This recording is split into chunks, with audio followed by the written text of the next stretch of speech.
Hi everyone, it's Debbie Pebble here. We're jumping into Great League in the beginning of the Delightful Days season. We're running a double Incinerate team, which has been a lot of fun, very heavily inspired by El Calvissimo on his run-up in Melbourne Regional, where he came second place. But if you are new to the channel, please drop a like, a subscribe, drop a comment. I'd be greatly appreciated as we get into the battles in the very low leagues of Great League. And see how we go with the double Incinerate team. Now this team does involve with a lead of Talonflame. It does have Incinerate with the moveset of Fly and Brave Bird. Then we have a Shadow Typhlosion with Incinerate as well, and Blast Burn and Thunder Punch. And then to finish it off, we have Dedenne with Thundershock and the newly buffed move of Parabolic Charge and Play Rough. I'm really enjoying the dynamic of this team. I find it a lot of fun. You can actually get through your battles quite quickly, especially if you're short on time. The only thing that you probably don't want to see is a Mud Boy. So if you see a Swampert, you see a Whiscash, you see a Gastrodon, it's pretty GG from that point, but everything else seems to be playable around. So even a Zoomerall, you can get around it pretty well. Just the Mud Boys are a bit of a tough one. Okie dokie, let's get into the battles here. So we've locked in our team. Great. And we've got the Talonflame straight into a jump bluff, and this is perfect for us. They switch out of their jump bluff, go into their Dedenne. Obviously with their Thundershocks, we don't want to see it on the Talonflame. We switch out into our Dedenne. Now, I probably could have switched in a little bit earlier then, but I think it was still just a little bit on the rustier side of things. We go for the Parabolic Charge. This will buff our Dedenne over theirs.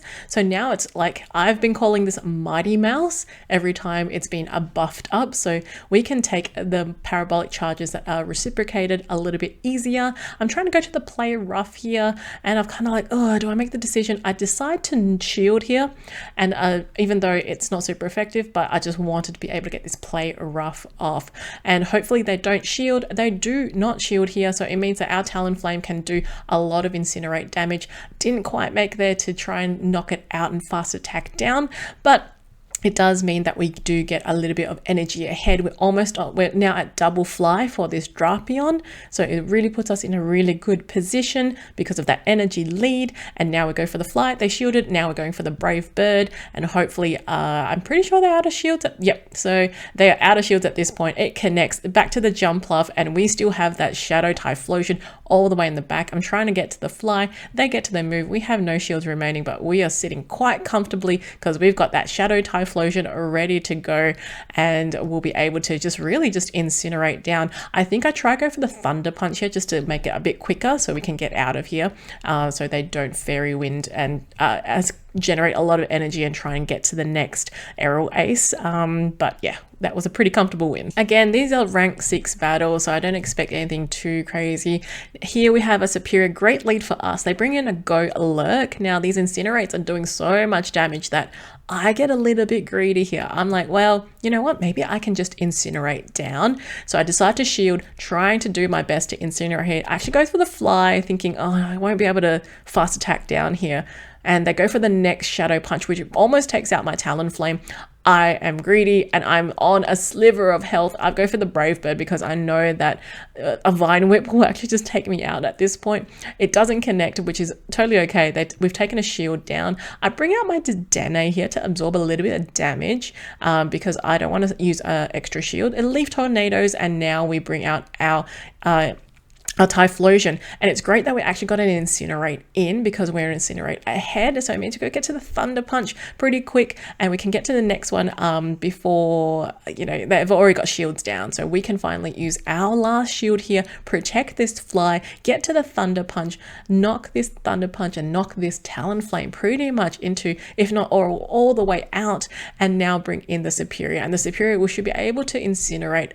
I would hope for an Incinerate down, but they actually get to the next move. The Aerial Ace connects, but because Typhlosion is one of those Pokemon that actually has quite a lot of HP, considering, so it's doing really well here. I tried to go for the switch out, but I didn't quite make it. And we had this Parabolic Charge banked in the back of this Dedenne, and it's able to connect, so we finish it off. Now that was actually pretty, like, a bit closer than I hoped. That was misplaced from my part, but again, it's we're just learning how to navigate this team, right? And here we've got a Credilli lead. Now Credilli, we're going to be a bit scared of those rock tombs. Those rock tombs are going to do super effective damage against our Talonflame and our Shadow Typhlosion. So I was like, yep, we're going to shield straight away. These Incinerates also do quite a bit, but I'm going for, you know what, let's just Brave Bird and dip. It does connect, it does do quite a bit of damage. And even here I was like, you know what, I'm not going to dip. I'm going to commit. I will double shield here, take this Credilli out, because that means that is out the way. It can bring in now a Golisopod, and we've already got to the Brave Bird. Now I can dip out, being like, okay, Golisopod is here, and we can bring out Dedenne. The Dedenne is doing super effective damage with the Thunder Shocks. And honestly, a lot of the moves from Golisopod to Dedenne, although a little bit on the, I suppose, glacier side of things, it's still be able to take a lot of the Golisopod's moves. Parabolic Charge, again, taken it all the way out, and now we can get to another Parabolic Charge, and they have a Talonflame in the back, which is going to be super effective. They use their last shield here, and we have, our defense has risen. We have no shields remaining, but we're really in a comfortable spot. So the Dedenne, you've done your work. Thank you very much. And now we've got a choice of Talonflame or the Typhlosion. I bring out the Talonflame here because I knew that they had quite a bit of energy, so I'm hoping they would throw a lot here, and we could possibly outpace to the Thunder Punch when Typhlosion comes out, and hopefully win CMP or CAP rather. And we managed to get to the Thunder Shock. Thunder Punch, and take the Talonflame out. Next up, we have a Drifblim. So I haven't seen a Drifblim in a long time, and let's be honest, Debbie's not very good at counting. So I was like, oh, what's the Hex and the Incinerate counts? When do I throw? And I was like, okay, they're going to throw an Icy Wind, which is going to be, you know, quite effective on our Talonflame. I decided, you know what, I'm just going to Brave Bird and dip because I'm already debuffed. Let's just get out of here. So I bring in my Dedenne. It will go for an Icy Wind here, and I was like, it's okay, we can take an Icy Wind on the Dedenne because I'm going to Parabolic Charge later. So even though my attacks won't be as powerful, but I'm going to raise my defense. So Parabolic Charge here and try and do a little bit more. They go for another Icy Wind, and we decide to shield at this point. So I'm double debuffed, but it means my defenses now at this point, after this Parabolic Charge, means that I'm like, you know, my defense is really, really high. So we can take anything someone dishes out, but it means that we can't dish a lot of damage out. They're doing a bit of a think here, and then they bring out a Crustle, which I was so excited to see. I love Crustle as a Pokemon. However, in PvP, it is a little bit of a glass cannon, and I've only ever used it in like a Sylph situation. And I was like, okay, it does have it has a Rock Slide. So I'm going like, that's super effective, not only to my Talonflame, but also my Typhlosion. So let's get this Crustle out of here, and manage to go for the fly, takes the Crustle out, and they've got a Hitmonlee. Now, I kind of forgot what Hitmonlee has, but I was like, well, I've got 2 flying moves, just choose one, surely one of them will knock it out. And for the better side of me, I was like, let's just go with Brave Bird because that's the bigger one. Okie dokie. Now in this situation here, we see an Azumarill. Azumarill is not what we want to see, so we bring out our Dedenne, knowing actually our Talonflame, our Typhlosion can actually take on the Dedenne later. So just in Dedenne the Azumarill later, and they bring out a Toxicroak. Toxicroak is not great because the Mud Bombs are super effective for our Dedenne, so we're so shielding, but we're trying to throw all these Parabolic Charges so that we get our defense risen, that Mighty Mouse gets mightier. They decide to shield here, and I was like, oh, can we take a Mud Bomb? I'm not sure. I decide not to shield here. The Sludge Bomb connects instead, and I was like, darn. Bye Dedenne. But it does mean we get 1 Incinerate down. So it means that we have an energy lead for whatever comes out. Here comes a Azumarill, which is great because this is where we wanted to land the Typhlosion against the Azumarill. Azumarill, it hits it. Look how much health it's taken out. We can outpace it to the next one, hopefully. No, we don't get to it first. They do. So we just shield. And I think from this point, we possibly can farm up to 2. But I decided to, you know what, let's just get out of here.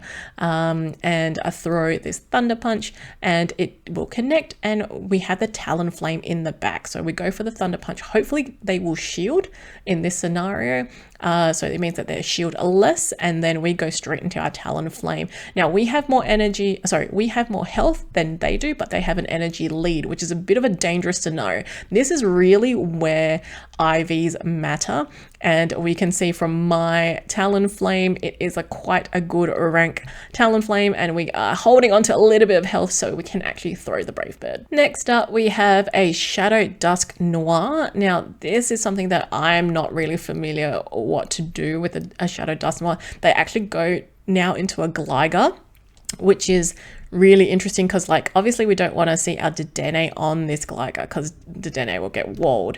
So it we just kind of stay. I wasn't too sure what to do with the Dusk Noir. These Night Slashes, they'll connect, but you can see the Incinerate did so much damage. Now they bring out the Dusk Noir again, and we've got so much energy. We have to shield in this scenario, even though it's Shadow Punch.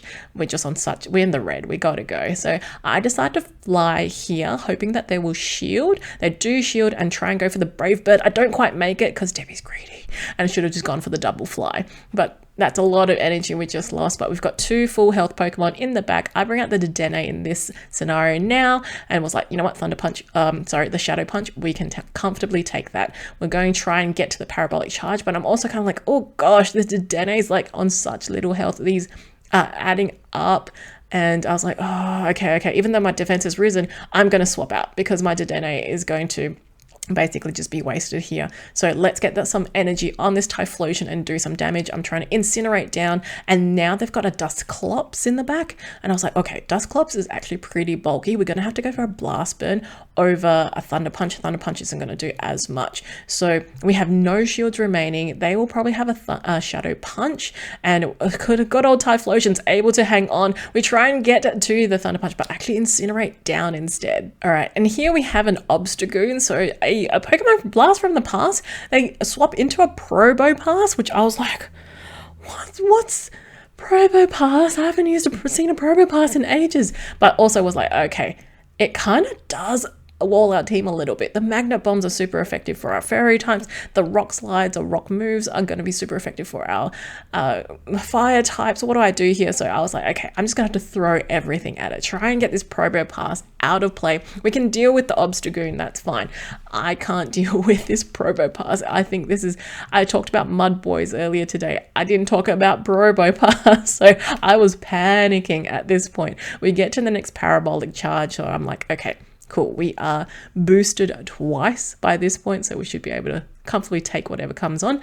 And now we're in the Obstagoon. Now we have Play Rough, so I'm going to go straight for it. It is super effective, but they do have a shield remaining, kind of threatens the shield. They decide not to shield, takes the Obstagoon out, and now we've got this Tropius and they top left. Alrighty, in the next match we have a Mandibuzz, and I forgot who wins this matchup, whether it's Talonflame or Mandibuzz, but I know with Mandibuzz it is very bulky and its moves are a little bit on the lackluster side. It does still take us into the yellow, but I was like, hey, look, that's okay. Talonflame is only in half health.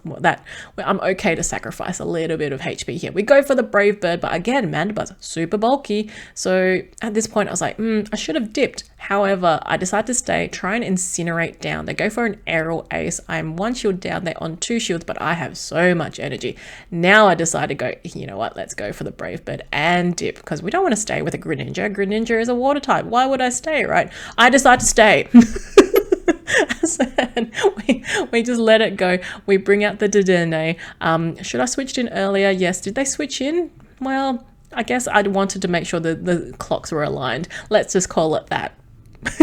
But now we're going for the Parabolic Charge. If this connects, it would have taken the Greninja out. It doesn't. They use their last shield. I am 1 shield up. They are shieldless at this point, and they go for Night Slashes, which is not effective against our Fairy type. They bring in a Galarian Wheezing, and I was like, okay, this is a really good point to bring in the Typhlosion, but I panic and Parabolic Charge here. Takes out half the health.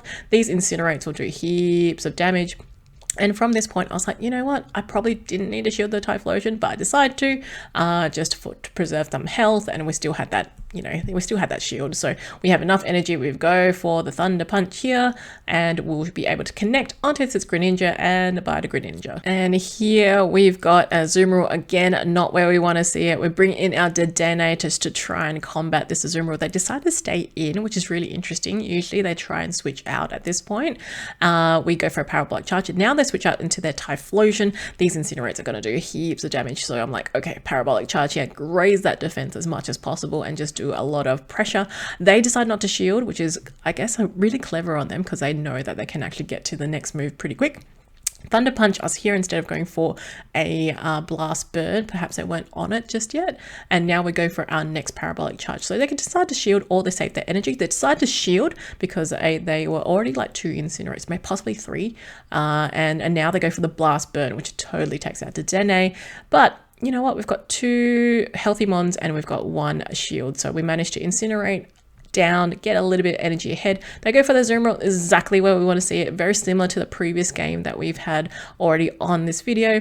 And we managed to connect the Thunder Punch and do a lot here. They go for a switch, perhaps going for a catch. We decide to be patient. We're not really patient because Incinerates just take long to get there. And then we're going straight for, I think I go for a Fly here. I probably wanted to go for a Brave Bird, but yeah, probably not the right choice at this point. And you know what? I decided not to shield because this Icy Wind won't take us out.